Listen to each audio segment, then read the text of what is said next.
Hello friends, आज आपण element of machine design हा जो सब्जेक्ट आहे याचं तुम्हाला जे काही प्रॅक्टिकल आहे, प्रॅक्टिकल नंबर 4 and 5,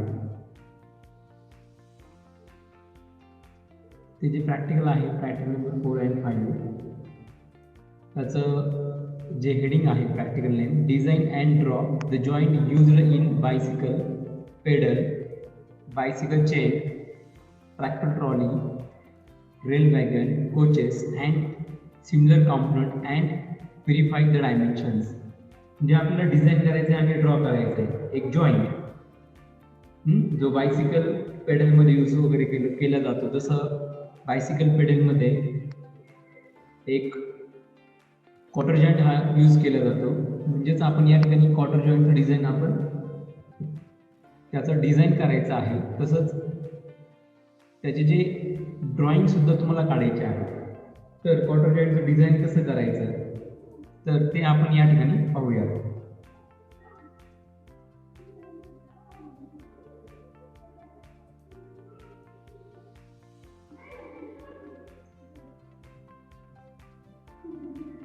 तर क्वार्टर जॉईंट युजली कधी यूज केला जातो तर क्वार्टर जॉईंट हा ज्यावेळेस दोन रॉड किंवा दोन शाफ्ट हे तुम्हाला कनेक्ट करायचे असतात की त्या दोन्ही शाफ्टचा जो ॲक्सिस आहे किंवा रॉडचा ॲक्सिस आहे तो एक्झॅक्टली कोलिनियर पाहिजे. कोलिनियर किंवा आपण त्याला म्हणतो कोॲक्सियल. आणि ते दोन्ही रिजिडली ते तुम्हाला दोन्ही रॉड कनेक्ट करायचे असतील आणि त्या दोन्ही रॉडचा ॲक्सिस जो आहे तो सरळ एका रेषेमध्ये असेल म्हणजे तो कोॲक्सियल असेल किंवा कोॲक्सियल असेल किंवा सरळ एका लाईनमध्ये एका रेषेमध्ये असेल. त्यावेळेसच आपण या ठिकाणी ते दोन रॉड क्वार्टर जॉईंटने आपण जोडू शकतो. तर क्वार्टर जॉईंटमध्ये टोटल 3 पार्ट असतात.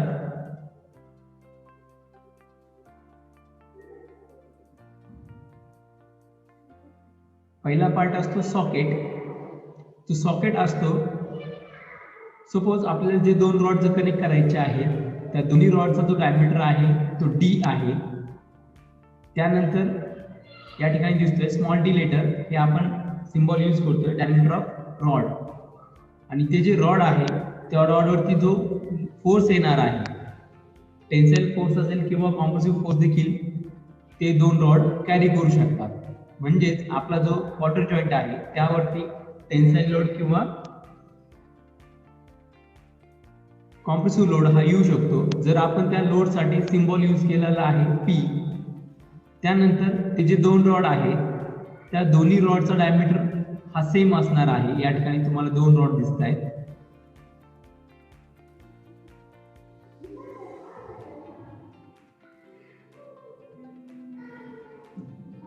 ओके, या दोन्ही रॉडचा डायमीटर काय असेल या ठिकाणी तुम्हाला रॉड दिसतोय पहा, मी हायलाइट करतोय. दोन्ही रॉडचा डायमीटर हा D असेल.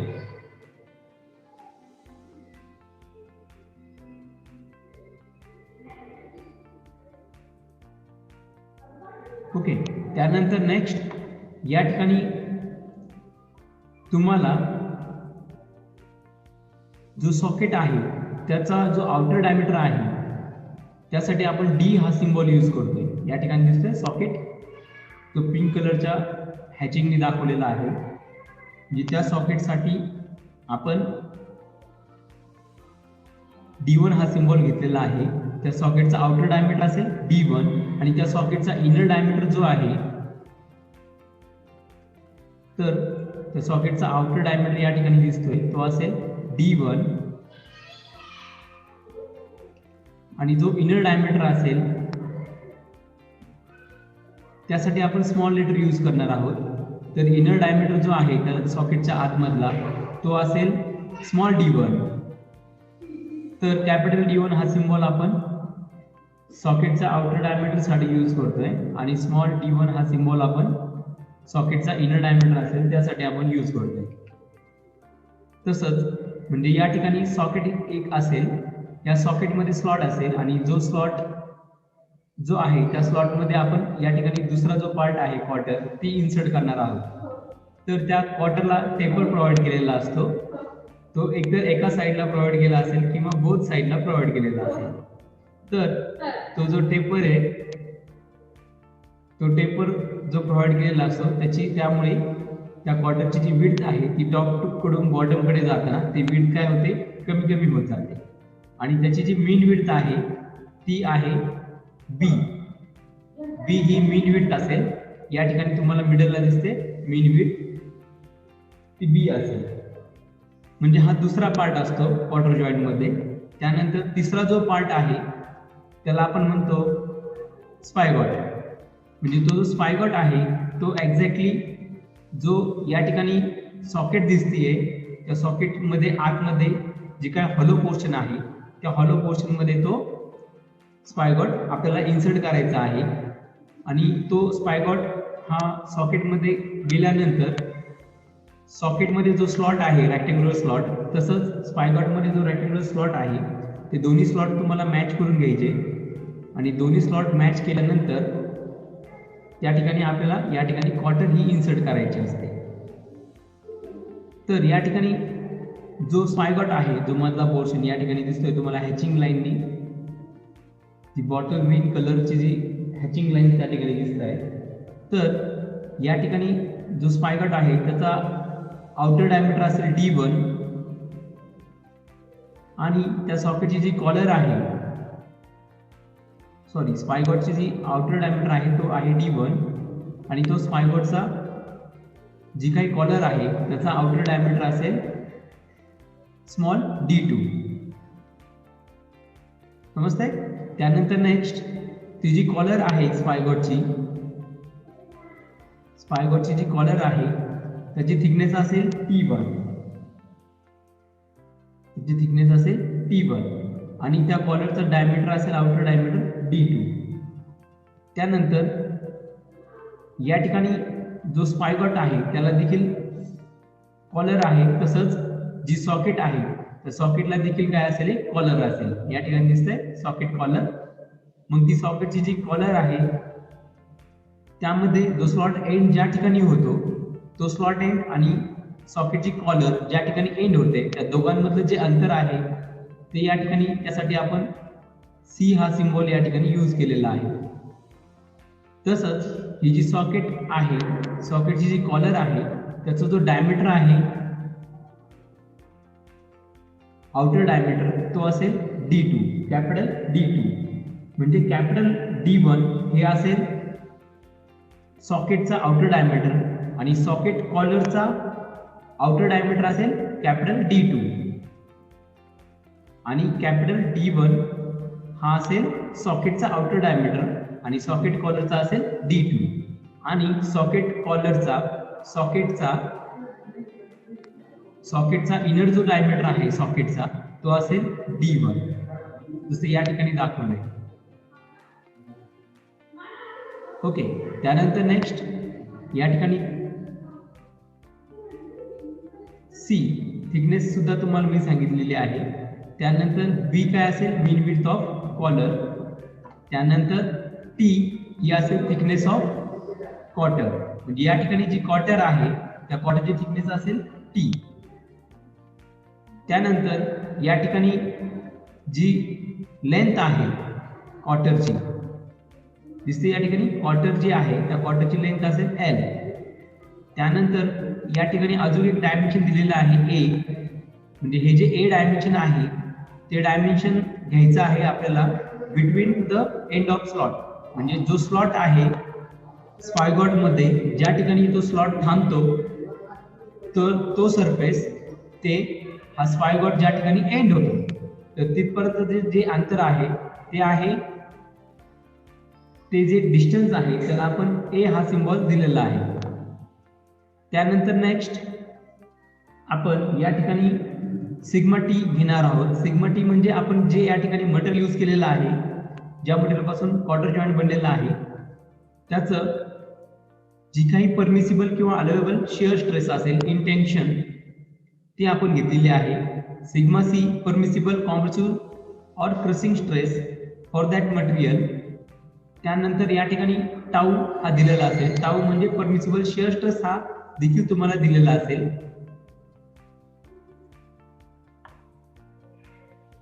त्यानंतर हे सर्व डायमेन्शन तुम्हाला आता समजले असतील, तर आपण ह्याचं क्वार्टर जॉईंटचं डिझाईन कसं करायचं ते आपण घेऊया. तर पहिल्यांदा सुरुवातीला आपण जी क्वार्टर आहे त्या क्वार्टरचं जो रॉड आहे, जे रॉड तुम्हाला कनेक्ट करायचे आहे, म्हणजे या ठिकाणी दिसतोय तुम्हाला हा एक रॉड आणि हा रॉड, जे रॉड तुम्हाला कनेक्ट करायचे आहे. मग त्या रॉडचा डायमीटर जो आहे डी, तो आपण सुरुवातीला फाइंड करूया.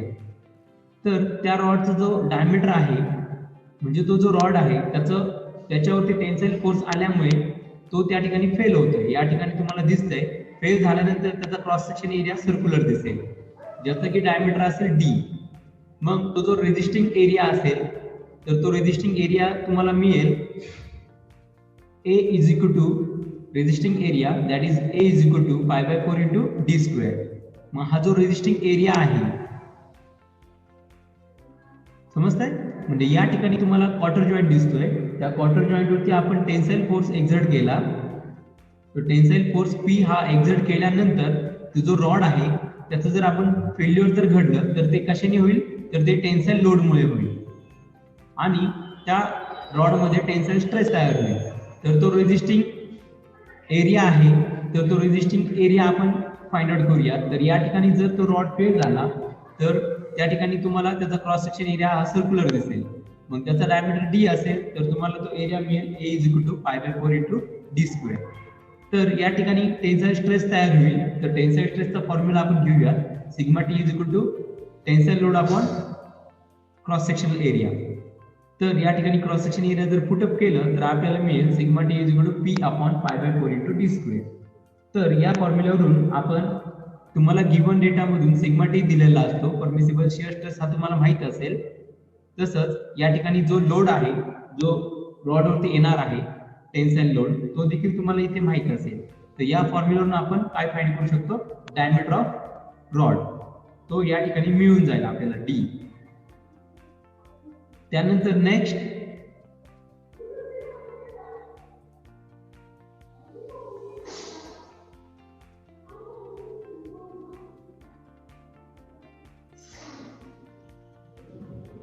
आपल्याला फाइंड करायचा आहे डायमीटर ऑफ स्पायगॉट एंड. जो स्पायगॉट एंड आहे त्याचा जो डायमीटर आहे तो आहे D1. या ठिकाणी दिसते तुम्हाला स्पायगॉट आहे तो बरोबर हा जो सॉकेट आहे त्या सॉकेटच्या आतमध्ये बसतो आणि ते जे सॉकेट आणि स्पायगॉट ह्या दोघांमध्ये एक रेक्टँग्युलर स्लॉट असतो. त्या स्लॉट मध्ये बरोबर आपण क्वार्टर पिन टाकत असतो. तर या ठिकाणी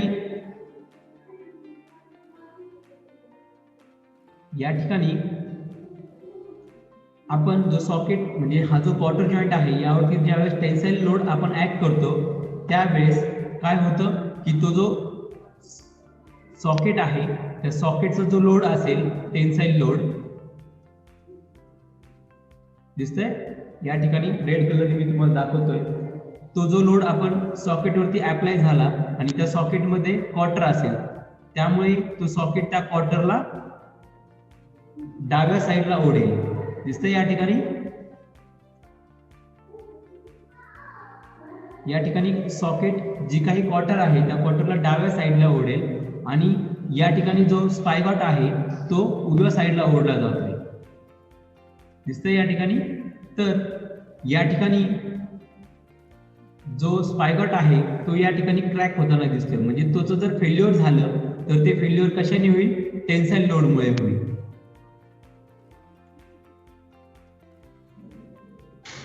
समजतंय. मग टेन्साईल लोडमुळे जर त्याचं फेल्युअर झालं या ठिकाणी दिसतंय तुम्हाला, या ठिकाणी त्याचं फेल्युअर झाल्यानंतर तुम्हाला या ठिकाणी क्रॉस सेक्शन एरिया दिसेल या ठिकाणी. ओके. मग तो रेजिस्टिंग एरिया जो आहे तो आपल्याला फाइंड करायचा आहे. समजतंय. म्हणजे या ठिकाणी जो स्पायगॉट आहे त्याचं फेल्युअर होत आहे टेन्शनमुळे.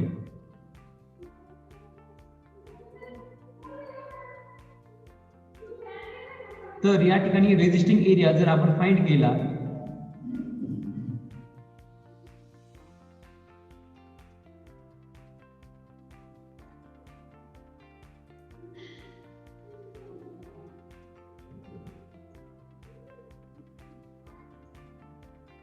ओके, या ठिकाणी तुम्हाला पहा रेजिस्टिंग एरिया दिसतोय तो याप्रमाणे तुम्हाला मिळेल की त्याचा जो डायमीटर आहे तो असेल D1, त्यानंतर त्या मिडलला स्लॉट आहे त्या ठिकाणी मटेरियल नसेल आणि तो जो स्लॉट आहे त्याची थिकनेस असेल T. मग यावरून जर आपण रेजिस्टिंग एरिया फाइंड आउट केला तर तो आपल्याला भेटेल की मोठ्या सर्कलचा जो एरिया आहे तो आपण सुरुवातीला फाइंड करून घेऊया. तर त्याचा डायमीटर D1 असल्यामुळे त्याचा एरिया मिळेल π/4 इंटू D1 स्क्वेअर. आणि या ठिकाणी मिडलला स्लॉट आहे आणि स्लॉट हा अप्रॉक्सिमेट रेक्टँग्युलर आहे असं आपण जर कन्सिडर केलं तर आपण त्याचा एरिया फाइंड आउट करूया. तर त्याचा एरिया आपल्याला मिळेल D1 इंटू T. मग तो जो स्लॉट आहे त्याचा एरिया आपण अप्रॉक्सिमेट रेक्टँगल आहे तो स्लॉट असं कन्सिडर करून आपण त्या स्लॉटचा एरिया फाइंड आउट करूया. तर त्याचा एरिया आपल्याला मिळतो D1 इंटू T. म्हणजे आपल्याला रेजिस्टिंग एरिया मिळेल π/4 into D1 square minus D1 into T. हा आपल्याला एरिया मिळेल. आणि या ठिकाणी टेन्साईल लोड हा एक्झर्ट होत असतो स्पायगॉट वरती, त्यामुळे त्या स्पायगॉट मध्ये टेन्साईल स्ट्रेस तयार होईल. मग आपण या ठिकाणी टेन्साईल स्ट्रेसचा फॉर्म्युला यूज करूया. Sigma T is equal to tensile load आपण क्रॉस सेक्शनल एरिया.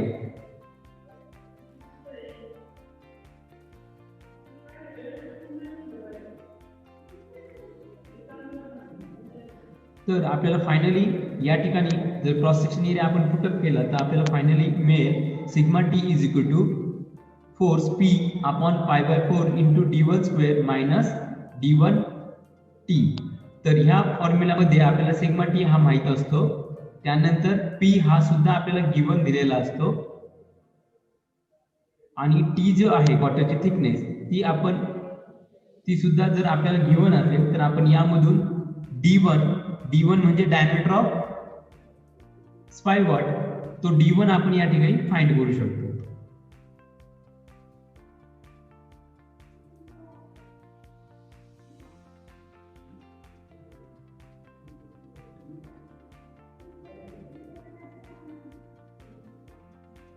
समजतंय? तो D1 आपल्याला या ठिकाणी फाइंड करू शकतो आपण या ठिकाणी. त्यानंतर नेक्स्ट आपल्याला स्टडी करायचा आहे म्हणजे जो स्पायगॉट आहे त्याची कॉलर आपल्याला डिझाइन करायची आहे. म्हणजे स्पायगॉटची जी कॉलर आहे त्या कॉलरचा जो डायमीटर आहे तर तो जो डायमीटर आहे त्याचा आउटर डायमीटर आपण घेतो D2 आणि त्या कॉलरचा इनर डायमीटर म्हणजेच त्या स्पायगॉटचा डायमीटर असेल तो असेल D1. या ठिकाणी दिसते तुम्हाला? ओके. आता ही जी कॉलर आहे त्या कॉलरचा जो डायमीटर आहे D2 तो आपल्याला या ठिकाणी फाइंड आउट करायचा आहे. तर आपण असं कन्सिडर करूया ती जी कॉलर आहे, जर सपोज सॉकेट आणि स्पायगॉट यावरती जर टेन्साईल लोड जर आला तर त्याचा आपण डिझाइन पाहिलेला आहे. आणि जर कदाचित टेन्साईल लोड सोडून जर त्यावरती जर कॉम्प्रेसिव्ह लोड जर अचानक आला तर त्या केसमध्ये काय होईल? कॉम्प्रेसिव्ह लोड आल्यामुळे या ठिकाणी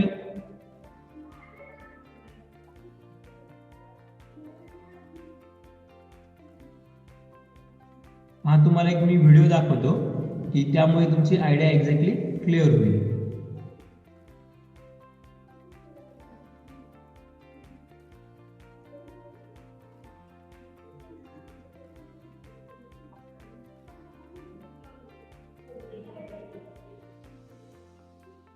दिसतंय या ठिकाणी ज्यावेळेस स्पायगॉट आणि सॉकेटवरती कॉम्प्रेसिव्ह लोड हा येतो त्यावेळेस काय होतं की हा जो स्पायगॉटची जी काही कॉलर आहे त्याचा जो सरफेस दिसतोय या ठिकाणी तो सरफेस जी सॉकेटची जी कॉलर आहे त्यावरती काय होतो? तो क्रश होतो म्हणजे त्या ठिकाणी ते दोन सरफेस काय होतात?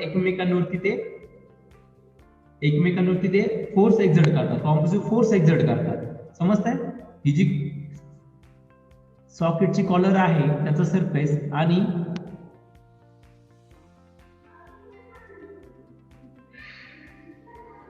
पहा या ठिकाणी तुम्हाला मी दाखवतो व्हिडिओमध्ये.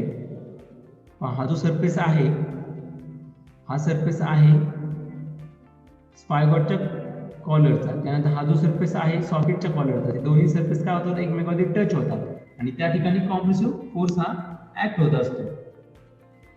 तर त्यामुळे त्या ठिकाणी तो जो एरिया आहे तो दोघांच्या कॉन्टॅक्ट मधला जो एरिया आहे या ठिकाणचा तो एरियावरती कॉम्प्रेसिव्ह फोर्स येतो त्या लोकल एरियावरती आणि त्या कॉम्प्रेसिव्ह फोर्समुळे त्या ठिकाणी त्याचं फेल्युअर होऊ शकतं. त्यामुळे आपण त्याला म्हणतो कॉम्प्रेसिंग स्ट्रेस त्या ठिकाणी तयार होत असतो किंवा कॉम्प्रेसिव्ह स्ट्रेस या ठिकाणी दिसतंय.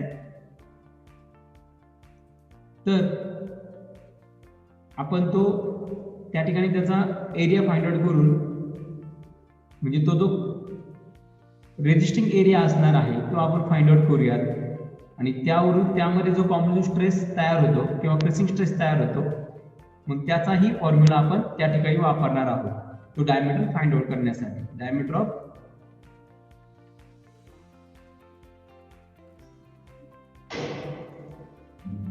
स्पायगॉट कॉलर D2 हा फाइंड आउट करण्यासाठी.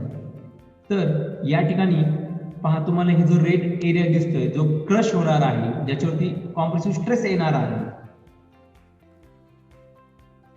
ओके या ठिकाणी फिगर दिसते तुम्हाला.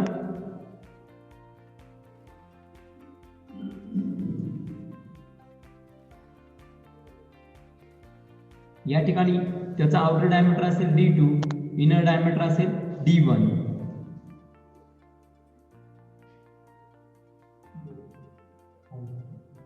इनर डायमीटर आहे D1 आउटर डायमीटर असेल D2 आणि या ठिकाणी आपण जर रेजिस्टिंग एरिया जर त्याचा फाइंड आउट केला तर तो आपल्याला मिळेल. तर या ठिकाणी जो आउटर सर्कल आहे म्हणजे जो आउटर सर्कल आहे त्याचा डायमीटर आपण काढूयात π/4 × D2² आणि या ठिकाणी मध्यभागी त्या ठिकाणी स्लॉट असेल समजताय. मध्यभागी त्या ठिकाणी म्हणजे एरिया जो क्रश होणार आहे तो या ठिकाणी हॅचिंग लाईनने दाखवलेला आहे आणि मधला जो मटेरियल असेल त्या ठिकाणी तो एरिया क्रश होणार नाही त्यामुळे तो एरिया आपल्याला घ्यायचा नाही. तर मध्यभागी जो सर्कल आहे त्याचा डायमीटर आहे D1 मग त्याचा एरिया आपण फाइंड आउट करूयात π/4 D1² म्हणजे π/4 D2² मधून आपल्याला π/4 D1² हा मायनस करायचा आहे म्हणजे मोठ्या सर्कल मधून छोट्या सर्कलचा एरिया आपल्याला मायनस करायचा आहे. तर तो मायनस केल्यावर आपल्याला जो क्रश होणारा एरिया आहे तो आपल्याला या ठिकाणी मिळेल. ओके आता या ठिकाणी π/4 हा आपण कॉमन काढू शकतो. π/4 जर कॉमन काढला तर इथे काय राहील ब्रॅकेटमध्ये D2² - D1² आणि या ठिकाणी जो कॉम्प्रेसिव्ह स्ट्रेस तयार होतोय सिग्मा सी तर त्याचा एरिया त्याचा आपण फॉर्म्युला या ठिकाणी मी पुट केलेला आहे. Sigma C compressive stress is equal to compressive load P upon cross sectional area. समजतंय म्हणजे या ठिकाणी जो स्पायगॉटचा जो कॉलर आहे त्या कॉलरचा जो आतला सरफेस आणि सॉकेटची जी कॉलर आहे त्याचा बाहेरचा सरफेस जो आहे ते दोन्ही काय होतील एकमेकांवरती फोर्स एक्झर्ट करतील कॉम्प्रेसिव्ह फोर्स आणि त्यामुळे तो जो कॉलरचा जो या ठिकाणचा जो एरिया दिसतोय त्या एरियावरती काही कॉम्प्रेसिव्ह स्ट्रेस तयार होईल म्हणजे त्याला आपण क्रशिंग स्ट्रेस देखील म्हणतो. तो क्रशिंग स्ट्रेस तयार होईल. मग या ठिकाणी सिग्मा सीचा आपण फॉर्म्युला यूज केलेला आहे. या ठिकाणी एरिया पुट केल्यावर आपल्याला सिग्मा सीचा फॉर्म्युला मिळेल sigma C is equal to compressive force P upon π/4 × D2² - D1². आता या ठिकाणी आपल्याला D1 आपण हा फाइंड केलेला असेल तसंच P देखील आपल्याला माहित आहे सिग्मा C देखील आपल्याला माहित आहे. तर या फॉर्म्युलावरून आपण जो स्पायगॉट कॉलर आहे त्याचा स्पायगॉट कॉलर आहे D2 तो आपण या ठिकाणी फाइंड करू शकतो.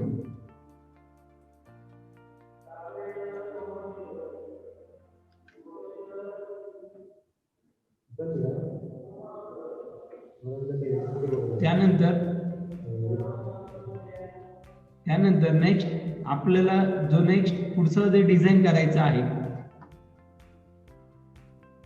आपल्याला त्याची स्पायगॉट कॉलर आहे त्याची थिकनेस T1 ही आपल्याला फाइंड करायची आहे. तर स्पायगॉट जी कॉलर आहे त्याचं शेअरमुळे त्याचं फेल्युअर होऊ शकतं. तर या ठिकाणी मी तुम्हाला त्याचा व्हिडिओ देखील दाखवतो.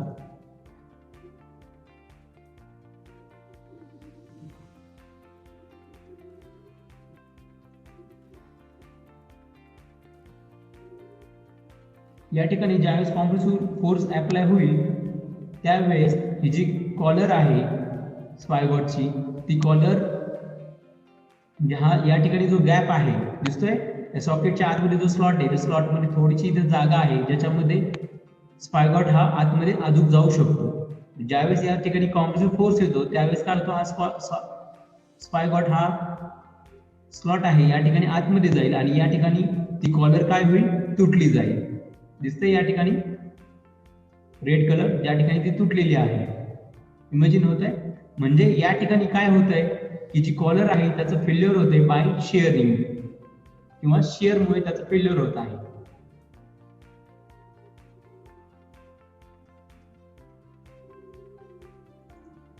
ओके समजलं या ठिकाणी शेअरिंगमुळे त्याचं फेल्युअर होत आहे.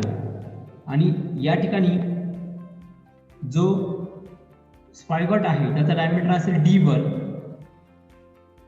आणि त्याची थिकनेस आहे ती असेल स्पायगॉट कॉलरची थिकनेस असेल T1. मग या ठिकाणी आपण त्याचा एरिया जर फाइंड आउट केला जो शेअर होतोय तो एरिया आपण फाइंड करू शकतो perimeter multiply by thickness of collar.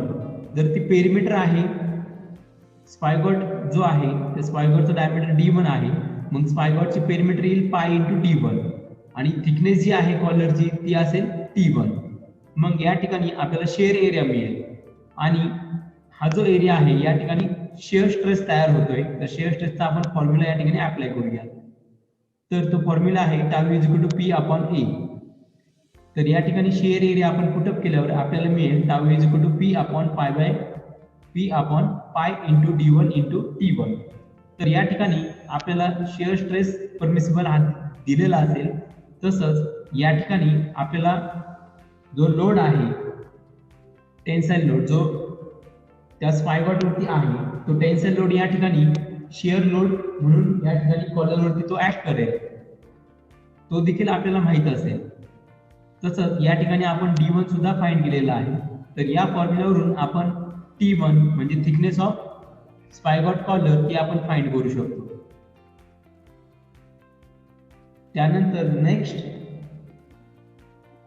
आपल्याला फाइंड करायचं आहे distance of end of slot म्हणजे जे डिस्टन्स आहे स्लॉटच्या एंड मधलं आणि स्पायगॉटच्या एंड मधलं. म्हणजे या ठिकाणी जो स्लॉट ज्या ठिकाणी थांबलेला आहे दिसतो या ठिकाणी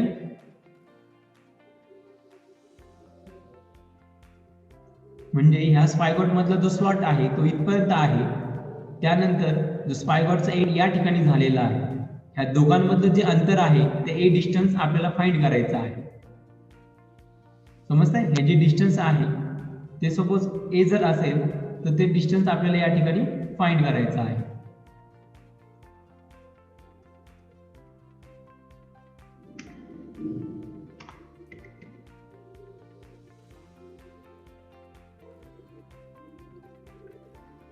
ओके हे ए डिस्टन्स आपल्याला या ठिकाणी फाइंड करायचं आहे. तर या ठिकाणी आपण कन्सिडर करूया की त्याचं फेल्युअर कसं होतं. त्याचं फेल्युअर या ठिकाणी जो टेन्साइल लोड आहे ज्यावेळेस तो क्वार्टर जॉइंटवरती ऍक्ट होतो त्यावेळेस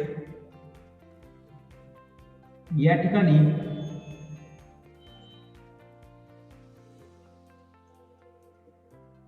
हा मी तुम्हाला लोड दाखवतोय टेन्साइल लोड जो सॉकेट आणि स्पायगॉट यावरती जर ऍक्ट झाला तर ह्या सॉकेट मधला असणारी जी क्वार्टर आहे ती देखील सॉकेटच्या डायरेक्शनने ती ओढली जाईल या ठिकाणी दिसतंय. आणि जो स्पायगॉट आहे तो स्पायगॉट हा उजवीकडे ओढला जाईल. समजतंय.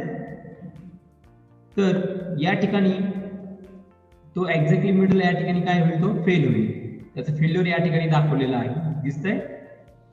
आणि या ठिकाणी जो स्पायगॉट आहे त्या ठिकाणी स्पायगॉटचं डबल शेअर त्या ठिकाणी होत आहे. तर त्या ठिकाणी शियर स्ट्रेस हा तयार होईल. तर तो शेअर एरिया आपण सुरुवातीला फाइंड करूया. तर या ठिकाणी शेअर एरिया असेल तो या ठिकाणी तुम्हाला दिसतंय D1 हा डायमीटर आहे स्पायगॉटचा डायमीटर आहे D1 आणि या ठिकाणी जे स्लॉटचं एंड आणि स्पायकॉटचं एंड त्याचं जे डिस्टन्स आहे ते ए दिलेलं आहे आणि हा जो या ठिकाणी एरिया ब्रेक होतो तो पुढच्या साईडला पण ब्रेक झालेला असेल एरिया आणि पाठीमागच्या साईडचा देखील ब्रेक झालेला असेल. म्हणजे त्या ठिकाणी काय होतंय की डबल शेअरनी त्या ठिकाणी त्याचा फेल्युअर होणार आहे. मग हा जो एरिया आहे तो आपल्याला किती मिळेल, याची जी हाईट असेल ती असेल D1 आणि त्याची जी विड्थ असेल ती असेल A आणि ते दोन एरिया मिळाल्यामुळे त्याचा फॉर्म्युला आपण या ठिकाणी आपल्याला मिळेल 2 × D1 × A. म्हणजे हा तुम्हाला शेअर एरिया मिळालेला आहे. मग शेअर स्ट्रेसचा फॉर्म्युला होईल tau is equal to P upon A. त्या ठिकाणी एरिया जर आपण पुट अप केला तर टाऊ इज इक्वल टू काय येईल P अपॉन 2 × D1 A. म्हणजे या ठिकाणी तुम्हाला टाऊ P आणि D1 हे तुम्हाला माहिती असतील तर तुम्ही या ठिकाणी A म्हणजे काय, जे स्लॉटचं एंड, स्लॉट ज्या ठिकाणी एंड झालेला आहे तसं स्पायकॉटचा जो एंड आहे त्या दोघांमधलं अंतर जे आहे A ते आपण या ठिकाणी फाइंड आउट करू शकतो.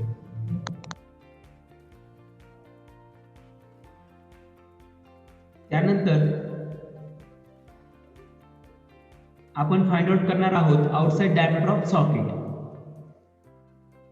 जी सॉकेट आहे त्याचा आउटसाइड डायमीटर असेल D1. म्हणजे ज्यावेळेस क्वार्टर जॉइंट वरती टेन्शन लोड ऍक्ट होईल, या ठिकाणी दिसतंय क्वार्टर जॉइंट आहे त्यावरती टेन्शन लोड हा ऍक्ट झालेला आहे. तर तो टेन्शन लोड ऍक्ट झाल्यामुळे या ठिकाणी तुम्हाला या ठिकाणी सॉकेटचं फेल्युअर होताना दिसतंय या ठिकाणी, ज्या ठिकाणी की त्याचा एरिया हा कमीत कमी असेल, म्हणजे ज्या ठिकाणी स्लॉट आहे त्या ठिकाणी तो सॉकेट हा वीक असेल आणि त्या ठिकाणीच त्याचा फेल्युअर होऊ शकतो. तर फेल्युअर झाल्यानंतर त्या ठिकाणी टेन्साइल फोर्स हा एक्झर्ट होईल. तर त्या ठिकाणी जो सॉकेट आहे त्या सॉकेटचा आउटर डायमीटर असेल कॅपिटल D1, इनर डायमीटर असेल स्मॉल d1. समजतंय? आणि या ठिकाणी मिडलला तो स्लॉट आहे त्या ठिकाणी देखील एरिया नसेल, म्हणजे आपल्याला जो वीक असणारा क्रॉस सेक्शन एरिया आहे तो याप्रमाणे दिसतंय.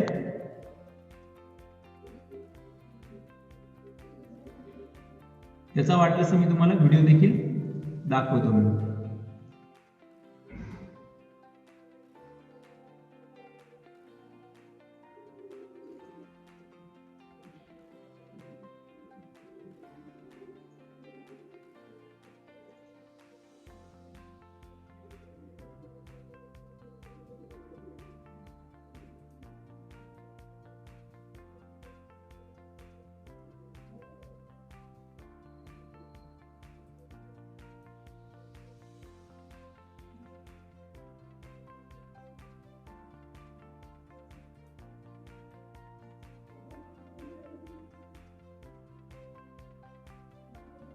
ओके, समजलं?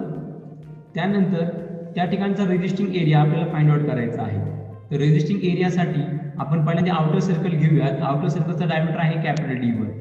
मग त्याचा एरिया मिळेल π/4 × कॅपिटल D1². आता त्या ठिकाणी स्मॉल सर्कल देखील आपल्याला त्या ठिकाणी आउटर सर्कलमधून स्मॉल सर्कलचा एरिया आपल्याला मायनस करावा लागेल. मग स्मॉल सर्कलचा डायमीटर आहे D1, मग त्याचा एरिया असेल π/4 × D1². तो आपण मायनस करूया. त्याचबरोबर या ठिकाणी जो स्लॉट आहे दिसतो या ठिकाणचा स्लॉट तो देखील तुम्हाला मायनस करायचा आहे. मग ह्या स्लॉटची जी लेंथ असेल तर ती लेंथ किती होईल, capital D1 minus small d1. समजतंय? ती त्याची लेंथ असेल आणि त्या स्लॉटची थिकनेस असणार आहे T. मग आपण तो स्लॉटची थिकनेस तसंच त्या ठिकाणचा डायमीटर त्यावर तो देखील आपण मायनस करूया. तर या ठिकाणी रेजिस्टिंग एरिया आपल्याला मिळेल π/4 × D1² minus π/4 × small d1² minus capital D1 minus small d1 × T. आता या ठिकाणी टेन्साइल फोर्स हा एक्झर्ट होत आहे. तर टेन्साइल फोर्समुळे या ठिकाणी सॉकेटमध्ये टेन्साइल स्ट्रेस तयार होईल. तर टेन्साइल स्ट्रेसचा फॉर्म्युला आहे σT = P/A. तर या ठिकाणी σT = P अपॉन त्याचा एरिया जर आपण टाकला आणि π/4 जर कॉमन काढला तर आपल्याला या ठिकाणी मिळेल σT = P upon π/4 × bracket capital D1² minus small d1² bracket complete minus in bracket capital D1 minus small d1 bracket complete × T again bracket complete. म्हणजे हा फॉर्म्युला तुम्हाला या ठिकाणी मिळून जाईल. आता हा जो फॉर्म्युला आहे या ठिकाणी σT P, त्यानंतर D1 हा तुम्हाला माहिती असेल, तसं T देखील माहिती असेल. तर या ठिकाणी तुम्ही कॅपिटल D1 म्हणजेच डायमीटर ऑफ सॉकेट हा फाइंड करू शकता.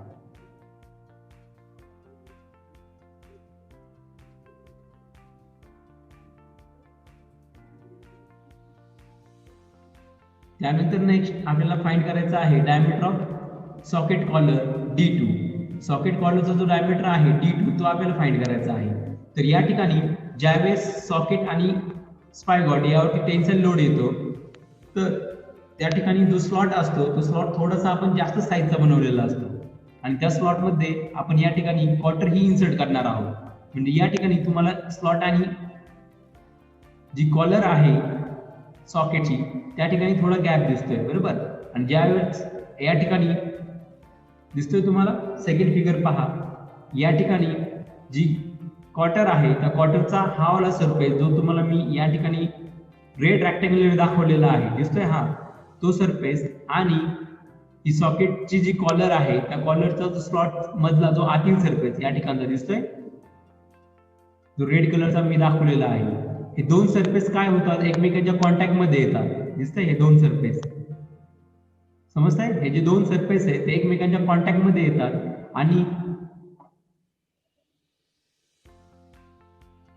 या ठिकाणी पहा मी तुम्हाला दाखवतो या ठिकाणी की ही जी कॉलर आहे ती कॉलर या डायरेक्शननी डावीकडे ओढली जाते आणि जी क्वार्टर आहे ती क्वार्टर तिथेच असल्यामुळे हा जो सरफेस आहे, समजतंय, इमॅजिन होतंय, या ठिकाणचा जो सरफेस आहे तो सरफेस आणि या ठिकाणचा हा जो सरफेस आहे दिसतंय, म्हणजे हा सरफेस आणि हा सरफेस, तर दोन्ही सरफेस एकमेकांवरती काय होतात, ते क्रश होतात.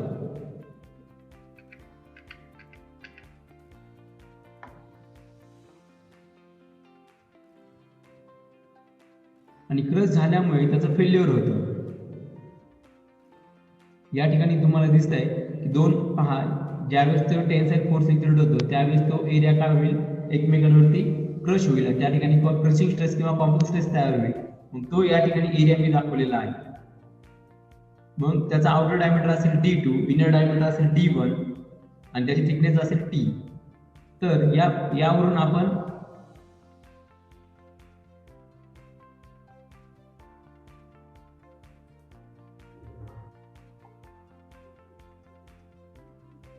आपण